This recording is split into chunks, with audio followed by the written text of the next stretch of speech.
Banyak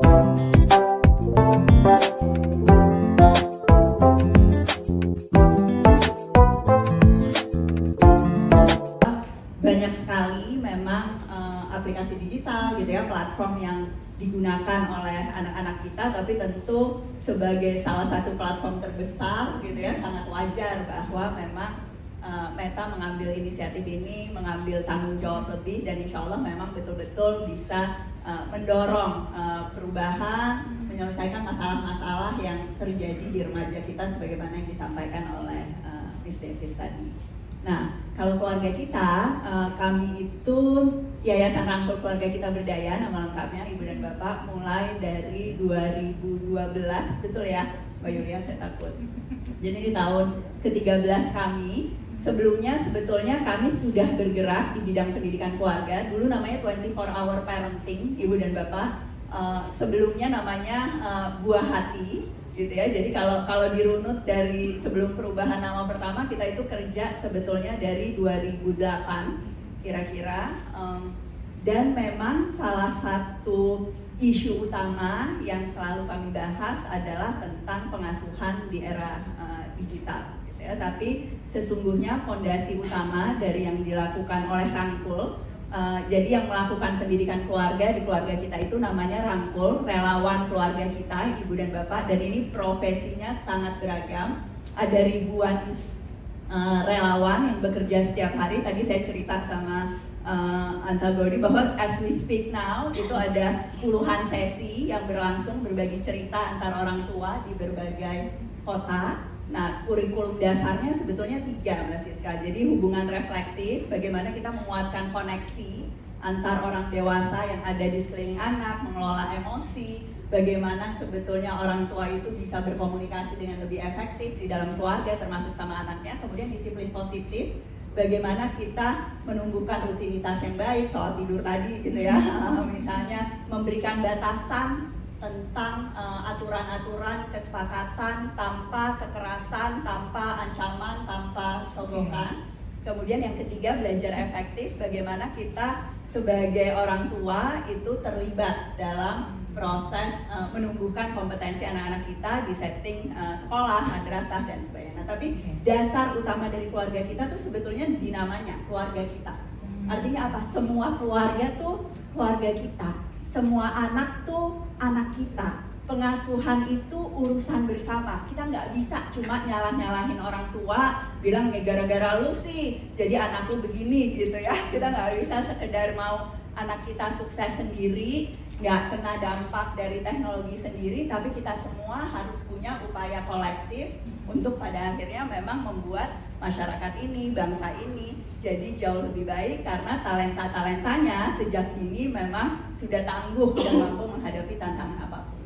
Oke, ini bisa dikatakan jadi memang klop ya, ada satu visi misi nih dalam menjamin keselamatan dan keamanan anak-anak kita saat berinteraksi di internet menggunakan sosial media. Nah, dengan pemaparan dari Bu Ella tadi bisa disimpulkan kayaknya ada cukup banyak dong interaksi yang terjadi nih antara tim keluarga kita dengan para orang tua di luar sana. Boleh di-share nggak dari ngobrol-ngobrol sama orang tua, apa sih sekarang concern terbesar yang orang tua miliki, khususnya orang tua dari para remaja nih, dalam hal akses remaja kepada internet, dan seberapa penting nih artinya peran orang tua sendiri dalam memastikan bahwa anak-anak memang ada keamanan yang mereka dapatkan saat melakukan segala kegiatan di digital technology.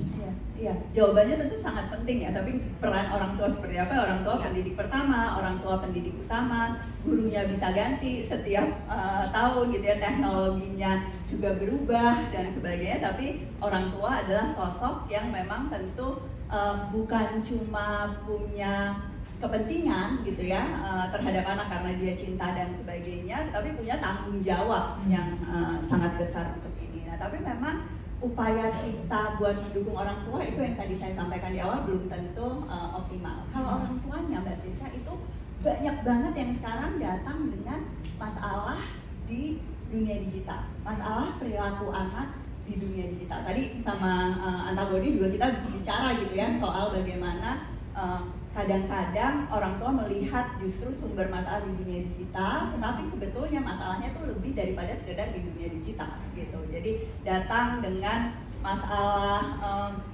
anaknya susah diajak komunikasi gitu. Nah, tapi sebetulnya yang perlu diperbaiki adalah bagaimana komunikasi itu bisa terjadi justru pada saat anaknya nggak lagi di layar misalnya, atau memang dia bilang susah memberikan batasan ke anak untuk jam berinteraksi dengan layar, tapi ternyata ya susah juga memberikan batasan ke anak untuk menyelesaikan tugas, untuk rutinitas sehari-hari dan sebagainya. Jadi orang tua jelas punya banyak sekali masalah dalam konteks ini. Tapi yang menarik di keluarga kita sekarang dalam 4 tahun terakhir data kita tuh menunjukkan bahwa bahkan remaja-remaja pun itu sudah jauh lebih banyak yang datang dengan masalah.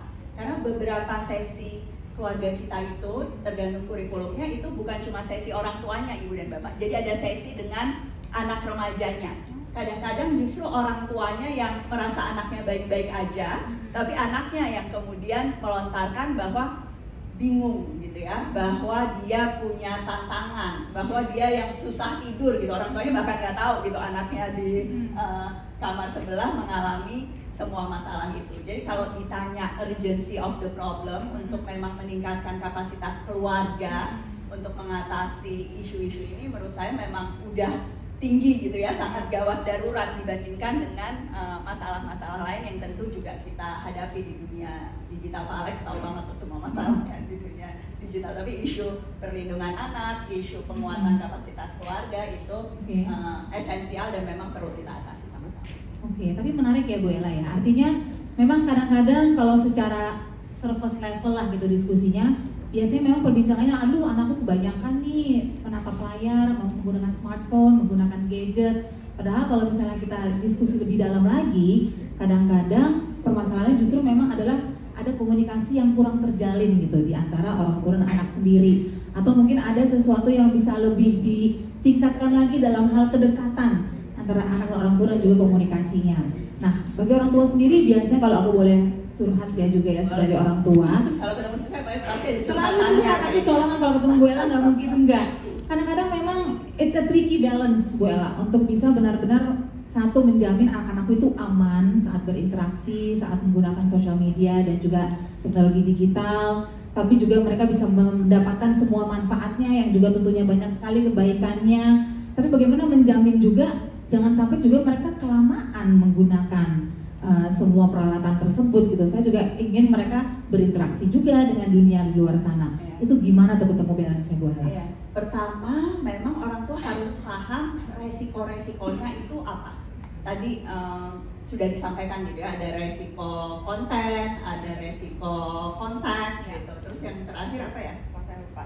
Oh, ada resiko screen time gitu ya. Jadi kalau kita ngomong soal kontak itu kan tentu orang tua khawatir nih, dia kontak sama sayanya dikit tapi kontak sama orang yang nggak jelas dan nggak dikenal di dunia nyata banyak amat gitu ya. Belum tentu juga orangnya sebagaimana yang digambarkan kan gitu, banyak sekali identitas yang palsu gitu di sini. Tapi kontak itu juga sebetulnya berkait dengan bagaimana sebetulnya kemudian anak itu menjadi bagian dari sesuatu konten, values dan sebagainya yang memang bertentangan dengan values yang dicoba ditumbuhkan di dalam keluarga. Jadi menurut saya kontak dan konten itu sebetulnya sangat erat gitu ya kaitannya. Nah, selain resiko itu yang orang tua juga perlu pahami, dan ini banyak banget orang tua yang datang, itu sebenarnya resiko consumerism.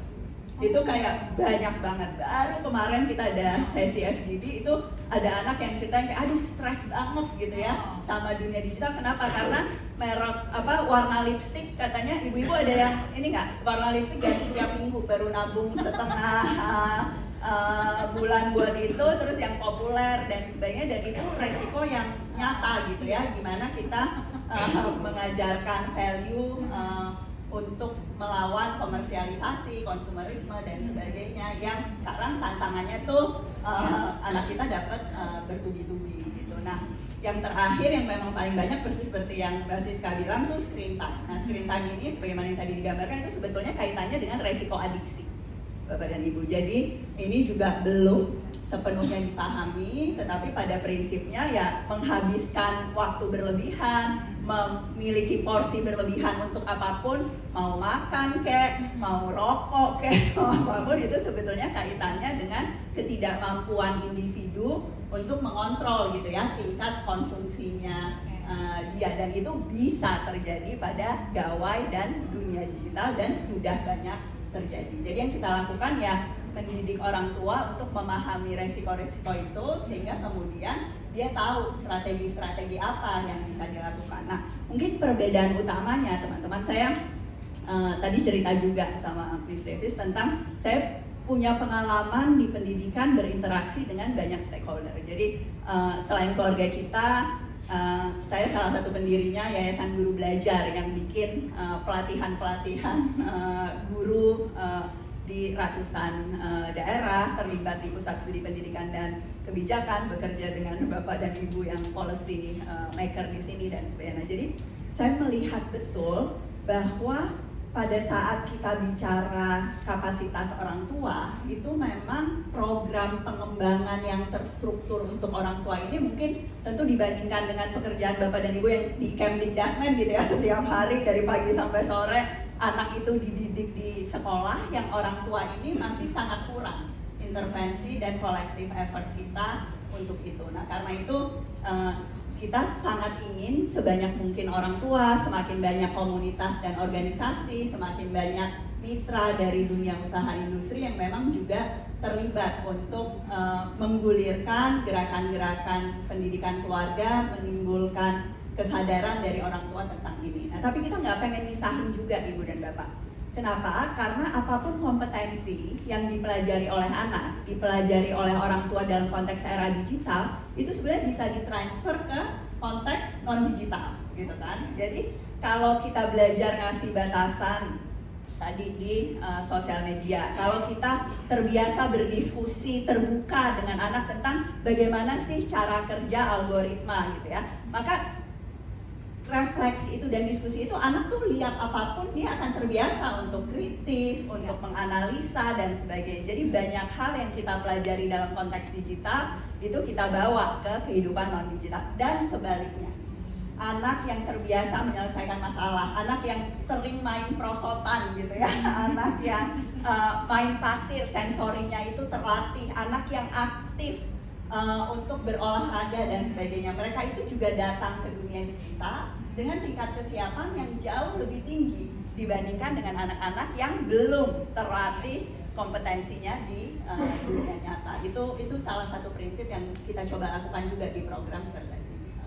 Oke, ini nampaknya reminder ya buat kita semua para orang tua bahwa memang tidak hanya memberikan kata jangan, jadi jangan, nggak boleh pakai sama sekali, tapi memang harus ada penjelasannya, diskusinya, lalu juga memberikan pengalaman yang berbeda, bagaimana cara mereka bisa mengisi waktu dengan cara-cara yang menyenangkan bersama dengan keluarga. Oke.